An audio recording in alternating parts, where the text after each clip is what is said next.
m'appelle Erika Tchefaloy. Je suis aumônière catholique en pastoral spécialisée donc dans le monde du handicap depuis 2004. J'ai été nommée au sein de l'Étincelle en 2018 et mon rôle, c'est de partager l'accompagnement spirituel avec ma collègue Thérèse, d'accompagner nos fidèles, d'être avec eux, de cheminer avec eux. Je me suis engagée au sein de la communauté de l'Étincelle parce que déjà c'est un projet auquel je crois profondément. Je pense que l'œcuménisme, c'est une des voies que nos églises ont à alimenter, à vivre. Je m'appelle Gérard Jaton, je suis le président du conseil de la communauté œcuménique de l'Étincelle. Donc le rôle de président consiste bien sûr à présider les séances du conseil, également à assurer les liens institutionnels entre les églises et la communauté, et également de participer bien sûr à l'organisation des différentes activités. Et j'ai découvert ces activités en tant que bénévole et j'ai souhaité pouvoir continuer mon engagement de bénévole. Et il se trouvait qu'il fallait pourvoir le poste de président et j'ai décidé d'accepter cette charge qui m'honore et qui me ravit beaucoup. Je m'appelle Thérèse Aubert-Peterman et je suis diacre, engagée par l'IRV. J'ai été consacrée en 2014. Mon rôle, c'est d'être aumônier au cœur de l'Étincelle avec ma collègue catholique Erika.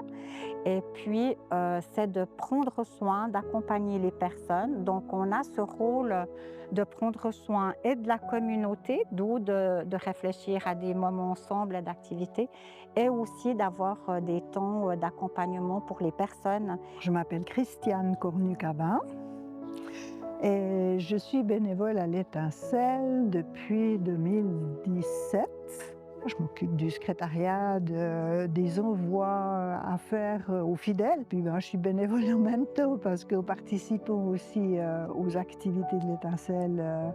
La communauté de l'Étincelle fête donc ses 60 ans cette année, mais c'est depuis 2017 que c'est devenu en fait une communauté œcuménique. Au départ, il faut savoir que c'était une association indépendante rattachée à l'Église protestante qui a été créée par des parents qui souhaitaient offrir à leurs enfants en situation de handicap un catéchisme adapté.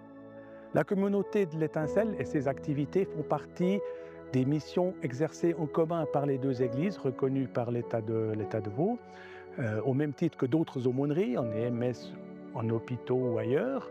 Et c'est dans cette volonté-là que cette communauté œcuménique a été souhaitée et créée. C'est vraiment dans cette volonté de faire chemin ensemble entre les deux églises. Nous avons environ 80 personnes inscrites. Ce sont des personnes en situation de handicap, essentiellement mental ou déficience intellectuelle. Et ces personnes, qu'on appelle les fidèles, sont accompagnées par des bénévoles qui les aident à vivre les activités de l'Étincelle. Ces activités se déclinent de plusieurs manières. Les premières qui ont beaucoup de succès de fréquentation, c'est ce qu'on appelle le Grand Samedi. 4 fois par année, les fidèles et les bénévoles s'inscrivent pour des activités qui se déroulent sur toute une journée. Ça mêle du cultuel et du culturel. L'autre part, c'est les prières mensuelles. Le premier jeudi du mois, quelques fidèles et quelques accompagnants bénévoles se retrouvent pour un temps de catéchèse et de prières individuelles et aussi du pique-nique. Et puis, il y a les paroisses marraines qui nous accueillent respectivement une fois un mois pour la messe et l'autre mois pour le culte.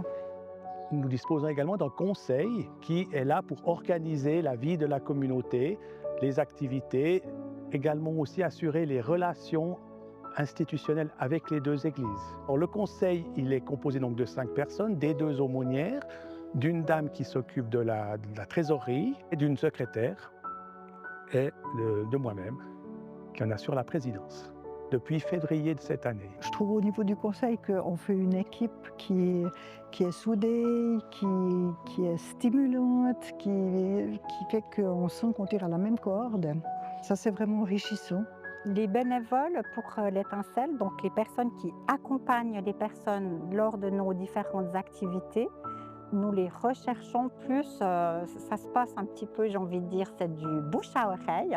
Donc il y a une belle ouverture aussi pour les accueillir, pour accueillir les personnes qui sont intéressées.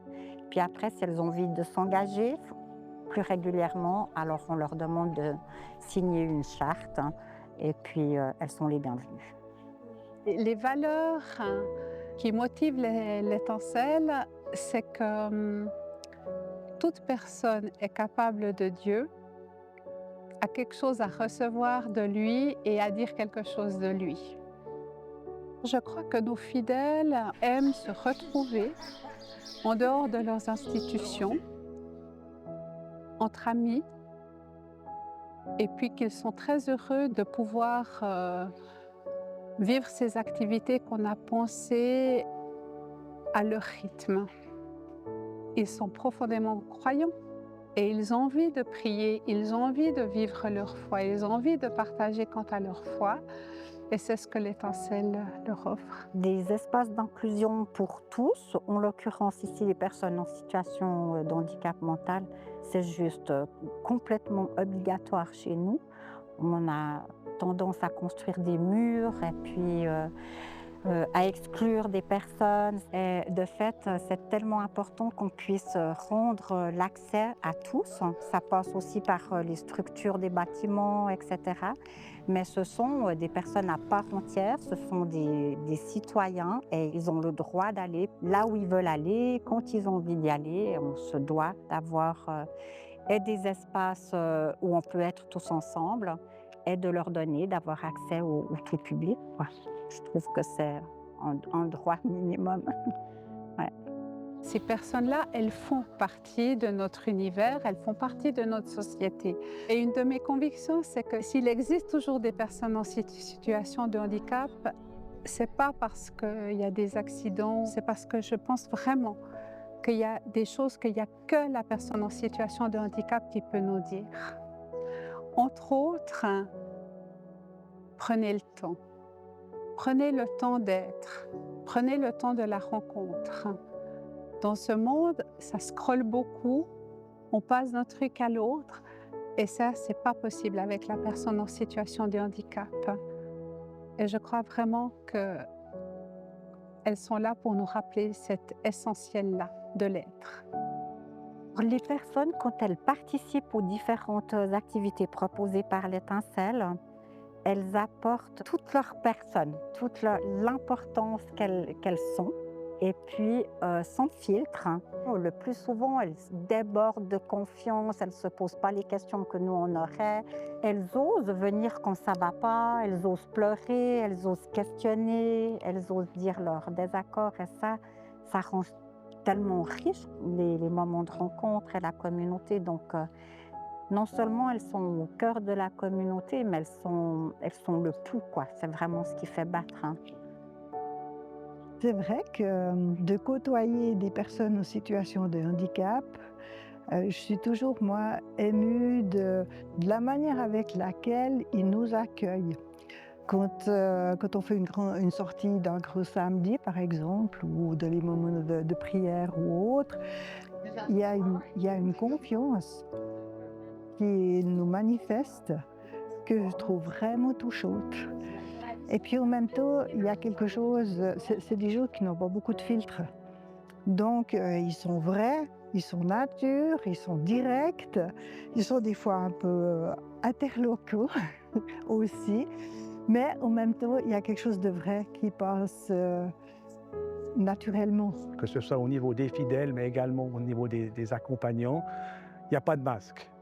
Tout est authentique. On se dit les choses. Quand ça va, c'est bien. Quand ça ne va pas, ça se dit aussi. Et c'est normal. Et c'est des relations que je trouve extrêmement saines et qui me font beaucoup de bien. Qui nous invitent vraiment à être Si on se part de tous les artifices et puis de mots compliqués et de concepts et tout ça, on rate la rencontre. Et eux, ils nous rappellent, c'est ça, mais non. C'est ici et maintenant que les choses se passent. Je me sens une vraie privilégiée de pouvoir les accompagner. Et je me pose des fois la question si ce n'est pas eux qui m'accompagnent. Le fait d'être tout le temps en contact avec les personnes, d'être dans l'authenticité, la créativité, elle a une immense place. Et pour moi, ça c'est un pur bonheur. J'ai envie de dire que c'est un petit peu par rapport à la vie en église, c'est quelque chose qui est plus en marge, mais que moi je ramènerais au centre. Et puis les marges deviennent un peu la margelle du puits, ça devient le cœur de la vie. Donc ça fait tellement sens. Parmi les activités qui sont proposées aux fidèles de l'Étincelle, ils aiment beaucoup chanter. Vraiment, ils adorent ça. Et comme moi-même, je suis musicien, j'accompagne volontiers nos fidèles pour des chants, que ce soit lors des célébrations, lors des prières mensuelles, également dans les grands samedis. Et je suis très fier et content de pouvoir apporter ma contribution aussi dans ce domaine-là. Mon activité principale, c'est la musique, en fait. Donc, je trouve chic de partager aussi des émotions musicales avec les fidèles, qu'on partage aussi avec Gérard, parce qu'en général, on se met les deux pour accompagner les shows. Et puis autrement, selon ce dont on dispose sur place, disons, il peut y avoir un orgue quand on est dans une église pour une célébration, donc c'est l'occasion de faire de la musique comme ça. Puis si on n'a pas d'instrument sous la main, j'amène un petit harmonium qui sert aussi à animer le moment de célébration. C'est vrai que la musique, c'est vraiment un partage au-delà des mots. Et parmi nos fidèles, il y a des gens qui parlent pas ou peu. Et la musique les touche, les atteint. Hein. C'est un langage qui leur parle. En tant que communauté ecclésiale, je pense que l'avenir de l'Étincelle ne nous appartient pas tout à fait. Mais en même temps, je ne peux pas m'empêcher de croire profondément que l'Étincelle, elle aura toujours une place parce que c'est d'abord un lieu de vie. Et je ne vois pas comment une telle vie n'aurait pas une fécondité dans le futur. Ce dont je suis persuadé, c'est que les attentes resteront, les besoins spirituels resteront et il nous faudra apprendre à y répondre. Et c'est une des missions d'ailleurs des églises. Quelle forme cela va prendre? Est-ce que ça va continuer sous cette forme-là, sous une autre forme? Je n'en sais rien. J'ai envie de dire, là n'est pas forcément l'essentiel. L'essentiel, c'est d'être présent et d'apporter ce dont les bénéficiaires ont besoin, quand ils en ont besoin. La communauté de l'Étincelle appartient à ses fidèles et eux nous indiquent un chemin à suivre.